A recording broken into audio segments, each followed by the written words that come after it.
الحمد لله وكفى وسلام على عباده الذين اصطفى خصوصا على سيد الرسل وخاتم الأنبياء أما بعد فأعوذ بالله من الشيطان الرجيم بسم الله الرحمن الرحيم قال الله تبارك وتعالى في كلامه المجيد يا أيها الذين آمنوا صدق الله مولانا العظيم إن الله وملائكته يصلون على النبي يا أيها الذين آمنوا صلوا عليه وسلموا تسليما اللهم صل على محمد وعلى آل محمد كما صليت على إبراهيم وعلى آل إبراهيم إنك حميد مجيد اللهم بارك على محمد وعلى آل محمد كما باركت على إبراهيم وعلى آل إبراهيم إنك حميد مجيد. قرآن کریم کی ایک آیت مبارکہ کا ایک حصہ تلاوت کیا. اللہ رب العزت ایمان والوں کو مخاطب کر کے ارشاد فرماتے ہیں یا ایھا الذین آمنو اے ایمان والو ایمان لے آؤ. اب سوال یہ پیدا ہوتا ہے پہلے آل ایمان کہا پھر ایمان لانے کا حکم کیوں دیا؟ فرمایا آل ایمان کو ایمان لانے کا حکم یہ دیا کہ ہر انسان جب دنیا میں آتا ہے انسان کی دو ہی خواہشیں ضرور ہوتی ہیں. ایک انسان کے دل میں یہ ہوتا ہے میری دنیا کی زندگی پاکیزہ اور آرام دہ ہو جائے. دوسرا انسان کی خواہش یہ ہوتی ہے میری قبر اور آخرت کے تمام مقامات آسان ہو جائیں. اب فرمایا جب انسان کے مسلمان کے دل میں یہ باتیں آتی ہیں تو اس مسلمان کو بتایا جاتا ہے کہ اگر تو چاہتا ہے تیری زندگی پاکیزہ اور آرام والی ہو تو اعمال کرنے کی کوشش کر. آدمی جیسے جیسے اعمال کرتا ہے اپنی دنیا اور آخرت کو سنوارنے والا بن جاتا ہے. فرمایا ایک مسلمان کو بتایا جاتا ہے کہ ایک مسلمان جب نماز پڑھتا ہے نماز پڑھنے کے بدلے میں یہ خوشخبری سنائی جاتی ہے قد افلح المؤمنون الذین هم فی صلاتهم خاشعون کہ وہ مسلمان کامیاب ہو گئے جو اپنی نماز میں خشوع اختیار کرتے ہیں. خشوع کسے کہتے ہیں کہ ایک آدمی نماز کے لیے جب کانوں کو ہاتھ لگاتا ہے تو اپنے دل و دماغ میں یہ بات بٹھا دے میں نے دنیا کو پیچھے پھینک دیا اب میں اللہ تعالی کے سامنے کھڑا ہوں. جب آدمی نماز اس حالت میں پڑھتا ہے اس کی یہ نماز اس کے لیے کامیابی کے دروازے کھول دیتی ہے.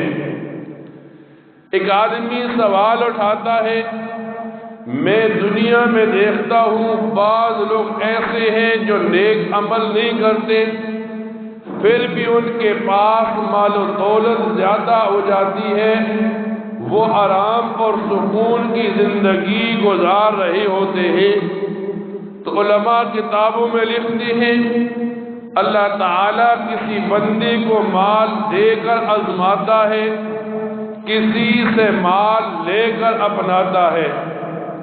مثالوں کے اندر ہزاروں مثالیں ملتی ہیں۔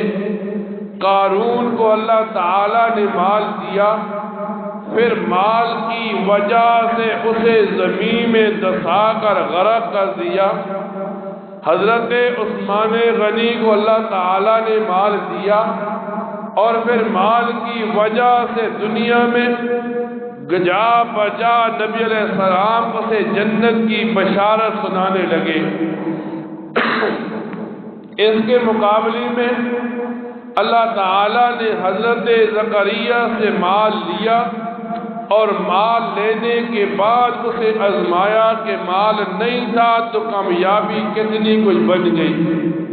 فرماتے ہیں ایک آدمی دنیا میں اللہ تعالیٰ کا ذکر کرتا ہے تو اسے بتایا جاتا ہے قرآن کریم میں الا بذکر اللہ وتطمئن القلوب، کہ جو آدمی اللہ تعالیٰ کا ذکر بار بار کرے، کبھی سبحان اللہ پڑھتا ہے، کبھی الحمدللہ پڑھتا ہے، کبھی اللہ اکبر پڑھتا ہے، کبھی لا الہ الا اللہ پڑھتا ہے، تسبیح پر پڑھتا ہے، ہاتھ کی انگلیوں پر پڑھتا ہے۔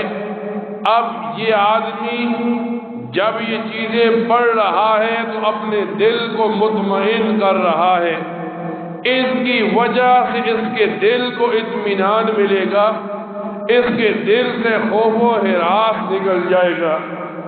فرماتے ہیں آدمی جب دنیا میں آیا اور دنیا میں آنے کے بعد وہ نیک اعمال کرتا ہے، ایک آدمی نماز کے لیے کھڑا ہوا، اب وہ سجدہ کرتا ہے تو یہ اعتراف کرتا ہے میں اس ذات کو سجدہ کر رہا ہوں جس نے مجھے پیدا کیا، جو مجھے رزق دیتا ہے، جو میری زندگی کو سنوارنے والا ہے۔ فرماتے ہیں آدمی اعمال کرتا ہے، اعمال کی وجہ سے جنت کے قریب ہوتا ہے، اعمال میں سستی کرتا ہے جہنم کے قریب ہو جاتا ہے۔ مثال کے طور پر فرمایا جب ایک آدمی نماز طریقے کے ساتھ پڑھتا ہے، وضو کرتے ہوئے سنتوں کو یاد رکھتا ہے، تو فرمایا سے بتایا جاتا ہے قد افلح المؤمنون الذین هم فی صلاتهم خاشعون، کہ ایسا ایمان والا مومن کامیاب ہو گیا۔ لیکن یہی اعمال جب وہ طریقے کے مطابق نہیں کرتا تو اسے بتایا جاتا ہے فویل للمصلین الذین هم عن صلاتهم ساہون، کہ ایک آدمی ہلاکت والا ہو گیا نمازی جب وہ اپنی نماز سے غافل ہو گیا۔ تو فرمایا مسلمان کو بتایا جاتا ہے اعمال کی وجہ سے دنیا اور آخرت بنتی ہے، اعمال کی وجہ سے دنیا اور آخرت تباہ ہوتی ہے۔ نبی کریم صلی اللہ علیہ وسلم فرماتے ہیں ایک دن ایسا ہوا رات کو میں سو گیا، مجھے خواب کے اندر اعمال کا بدلہ دکھایا جانے لگا۔ نبی کریم صلی اللہ علیہ وسلم فرماتے ہیں میں نے دیکھا ایک آدمی قبر میں پڑا ہے اور عذاب کے فرشتے آسمان سے عذاب لا رہے ہیں۔ اب یہ فرشتے اسے عذاب دیں گے۔ اتنے میں نبی کریم صلی اللہ علیہ وسلم فرماتے ہیں میں نے دیکھا کہ اس آدمی کی دنیا میں پڑی ہوئی نمازیں درمیان میں آ گئی تو اس آدمی سے عذاب کو ہٹا دیا گیا۔ یعنی جب ہم اتنی مشقت اٹھاتے ہیں، گرمی سردی میں آتے ہیں، وضو کر کے نماز کے لیے وقت نکالتے ہیں، تو یہ نماز ہماری موت کے وقت بھی ساتھی بنتی ہے، یہ نماز ہماری قبر میں بھی ساتھی بنتی ہے، یہ نماز ہماری میدان معاشر میں بھی ساتھی بنتی ہے۔ پھر نبی کریم صلی اللہ علیہ وسلم فرماتے ہیں میں نے دیکھا میدان حشر لگا ہے، ایک آدمی خوف و ہراس میں کبھی ادھر جاتا ہے کبھی ادھر جاتا ہے۔ پھر میں نے دیکھا اس آدمی کا دنیا میں صلہ رحمی کام آ گیا۔ صلہ رحمی کہتے ہیں تعلقات کا جوڑنا، دوسرے کی غلطیوں کو معاف کرنا، دوسرے کے ساتھ رشتہ داری کو نبھانا۔ آج اس دنیا میں کیا ہوتا ہے، دو بھائی آپس میں لڑ پڑتے ہیں، دو رشتہ دار آپس میں لڑ پڑتے ہیں۔ اب یہ ناراضگی کیا کرتی ہے؟ فرمایا اگر ان میں جو آدمی صلح نہیں کرتا اسے دنیا میں غیرتی کہا جاتا ہے، اسے دنیا میں مرد کہا جاتا ہے۔ حالانکہ شریعت مطہرہ کو بندہ دیکھتا ہے، نبی علیہ السلام کے مقابلے میں کفار کھڑے تھے، آپ پر ہر قسم کا وار کیا، آپ کو ہر قسم کی تکلیف دی، لیکن جیسے ہی مکہ فتح ہوا تو نبی علیہ السلام نے فرمایا آج ہر آدمی کے لیے معافی کا پروانہ ہے۔ آج ہم دنیا میں جب دو آدمی لڑ پڑے اور ہم اسے ہی کہتے ہیں یہ مرد ہے، یہ غیرتی ہے، یہ پٹھان ہے جو صلح نہیں کرتا، اور جو نیچے ہو جاتا ہے صلح کر لیتا ہے، شریعت کو سامنے رکھ لیتا ہے، لوگ اسے دنیا میں غیرتی نہیں مانتے، حالانکہ یہ شریعت کے احکام سے منہ موڑنا ہے۔ پھر نبی کریم صلی اللہ علیہ وسلم فرماتے ہیں میں نے ایک آدمی کو دیکھا جو جہنم کے کنارے پر کھڑا ہے، جہنم کی آگ آتی ہے، اس کے چہرے کو چھوتی ہے، اس کا چہرہ جلنے کے قریب ہوتا ہے۔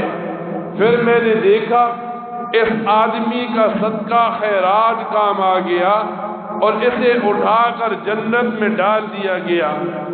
آج جب دنیا میں ایک آدمی اپنے مال سے صدقہ خیرات نکالتا ہے، کسی غریب کے حوالے کرتا ہے، کسی کی مشکلات کو حل کرتا ہے، تو گویا یہ آدمی یہ مال اپنے رب کو ادھار دے رہا ہے، اور جب یہ ادھار اپنے رب کو دے رہا ہے، جب یہ آدمی قبر میں پہنچے گا اس ادھار کا بدلہ اللہ تعالیٰ اچھے طریقے سے دے گا۔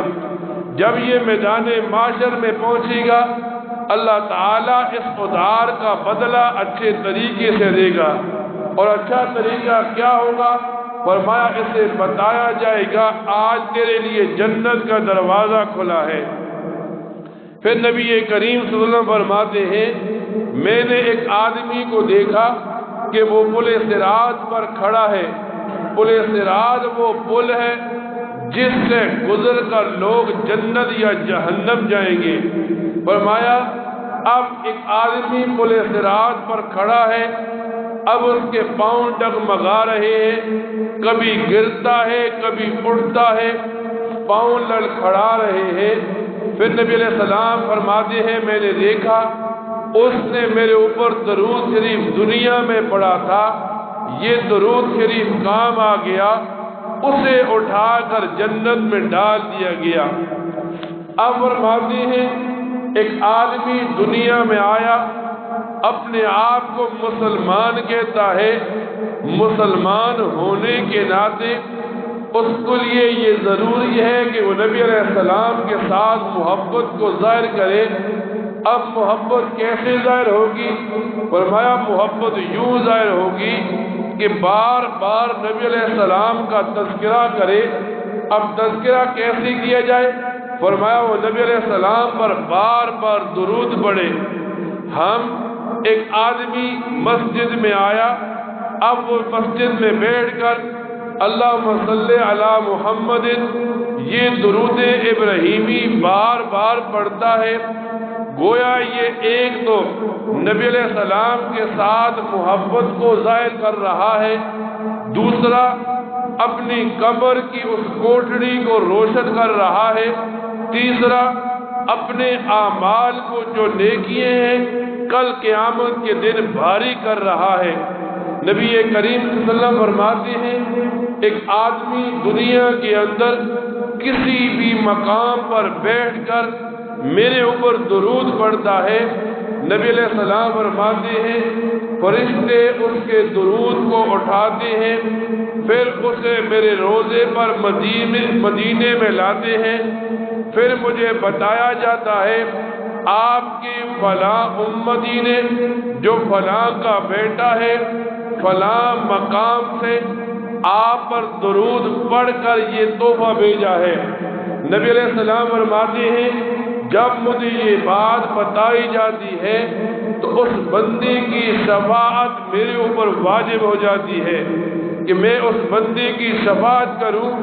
اب ہم مسلمان ہیں، ہم ہزاروں نیک عمل کرتے ہیں، لیکن اس کے باوجود ہمارے ذہن میں یہ بات ہونی چاہیے سارے عمل ایک طرف، نبی کریم صلی اللہ علیہ وسلم کی شفاعت اور درخواست ایک طرف۔ جب ہم قبر میں جائیں گے اگر نبی علیہ السلام کی شفاعت ہوگی تو یہ قبر کی کوٹڑی جنت بن جائے گی۔ جب میدان معاشر میں رب کے سامنے ہوں گے نبی علیہ السلام کی شفاعت ہوگی تو جنت کا راستہ ہموار ہوگا۔ تو ایک مسلمان کو بتایا گیا جب مسلمان دنیا میں کوئی بھی نیک عمل کرتا ہے اس نیک عمل کا بدلہ اسے دنیا میں بھی ملتا ہے، اسے قبر میں بھی ملے گا، پھر اس کے لیے جنت یا جہنم کا راستہ بھی ہموار ہوگا۔ اللہ تعالیٰ سے دعا کیا کرے اللہ تعالیٰ ان باتوں کو سننے کے بعد ان پر عمل کرنے کی توفیق عطا فرمائے۔ وآخر دعوانا ان الحمد للہ رب العالمین۔